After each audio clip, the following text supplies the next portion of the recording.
पृथला विधानसभा के मोहना गांव में पिछले 4 महीने से किसान जेवर हाईवे पर उतार चढ़ाव को लेकर धरने पर बैठे हुए हैं, जिसको लेकर किसानों ने बीते दिन केएमपी हाईवे को जाम किया था। वहीं आज पृथला विधानसभा के विधायक नंदपाल रावत किसानों के धरने पर पहुंचे। धरने पर मौजूद लोगों के बीच विधायक नंदपाल रावत ने धरने को अपना पूर्णतया समर्थन दिया और कहा कि किसानों की मांग जायज है, हम मोहना में उतार चढ़ाव के लिए हर संभव प्रयास करेंगे। पृथला के विधायक नंदपाल रावत ने कहा कि क्या मुख्यमंत्री मनोहर लाल ने जो वायदा किया है उसको साकार करने के लिए वह इसके हित में है, लेकिन नंदपाल रावत ने बताया वही। उन्होंने कहा कि कट तो मंजूरी दी जानी चाहिए और इस प्रयास के लिए मैं उनके समकक्ष खड़ा रहूंगा। किसानों ने जिस तरह से आईएमटी में धरना दिया था उसी तरह से मोहना कट को भी मंजूरी दी जाएगी। यही किसानों का कहना है कि अगर मोहना कट को मंजूरी नहीं दी गई तो उसका लोकसभा व विधानसभा के चुनावों पर असर पड़ेगा और 60 गांव मिलकर नेताओं का बायकॉट करने का काम करेंगे। संवाददाता विक्रम भारद्वाज, बल्लभगढ़ रिपोर्टर। देखिए, लगभग 4 महीना 14 दिन से ये हमारे किसान जो मोहना गांव के आसपास के 25 गांवों के किसान हैं और चौधरी ईश्वर नंबरदार जी की अध्यक्षता में 4 महीने 14 दिन से धरना चल रहा है।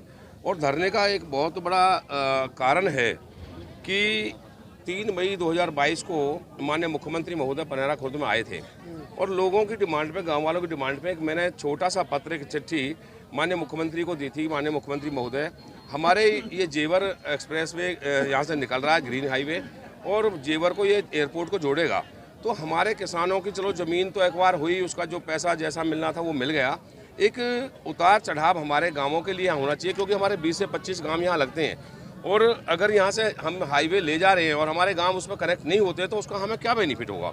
तो माननीय मुख्यमंत्री महोदय ने वो उस मांग को सहज स्वीकार किया। स्वीकार करते हुए उसको मान लिया और उसकी घोषणा कर दी कि मोहना पे उतार चढ़ाव बनेगा जेवर एक्सप्रेस से। और अब जो फिजिबिलिटीज़ की चेक की गई तो पता लगा कि जो जमुना के पार जो यूपी में है वहाँ इसकी कनेक्टिविटी, इसका उतार चढ़ाव दिया जा रहा है। तो उससे ना केवल लोग बल्कि मैं भी इस बात से दुखी हूँ कि माननीय मुख्यमंत्री महोदय के घोषणा करने के बाद भी अगर कोई चीज़ नहीं बनती है, और मुख्यमंत्री राजा हैं, उन्होंने अंतिम व्यक्ति के लिए काम करना, अंत्योदय की भावना से काम किया, हरियाणा को एक हरियाणवी एक मान करके काम किया है। तो एक छोटी सी बात के लिए किसानों का इस तरह बैठना किसी सूरत में उचित नहीं है और ये मैं समझता हूँ कि विशेष तौर पर मेरे जैसे जो इनका यहाँ का सेवादार है उस पर कलंक है। तो इस कलंक को हमें धोना है, जो हमें ये कनेक्टिविटी नहीं मिल रही। आज माननीय गडकरी जी की चिट्ठी का जवाब भी आ गया। मैं 2 बार माननीय गडकरी जी से मिला हूँ, 5-6 लोगों को माननीय मुख्यमंत्री महोदय से मिलाया है, सदन के माध्यम से मैंने मुद्दा उठाया है और 2 बार माननीय मुख्यमंत्री महोदय को विशेष मैंने जो आग्रह किया है कि इस कट को दें, उतार चढ़ाव दें।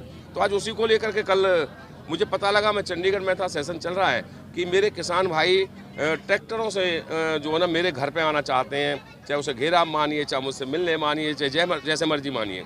तो मैंने तुरंत फ्लाइट करा करके इनके बीच में आना उचित समझा कि मेरे ही किसान अगर मुझसे ही मिल जाएंगे।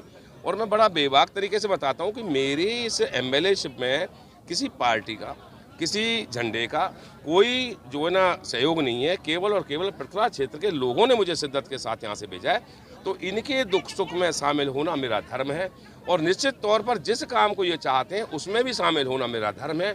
और ये तो माननीय मुख्यमंत्री महोदय की घोषणा है, इसमें तो शायद किसी का आबे तबे का मतलब ही नहीं बनता। और मैं समझता हूँ कि अभी पीछे जैसे चंदावली में एक पुल को लेकर के धरना चला था, माननीय मुख्यमंत्री महोदय ने बड़े तगड़ेपन के साथ, झटके के साथ एनएचआई के अधिकारियों को लताड़ भी लगाई कि मैं मुख्यमंत्री मनोहर लाल बोल रहा हूँ, क्या फिजिबिलिटी होती है। तो मैं तो वही फ़ोन माननीय मुख्यमंत्री महोदय का और वही कदम माननीय मुख्यमंत्री महोदय का इस मोहना उतार चढ़ाव के कट के लिए चाहता हूँ कि एनएचआई को एक ऐसा फ़ोन जाए या वो स्वयं मिले कि किसी सूरत में भी वही फ़ोन चाहिए जो चंदावली के पुल के लिए दिया था, वही मुझे मोहना उतार चढ़ाव के लिए चाहिए। और निश्चित तौर पर इनकी जायज़ मांग है।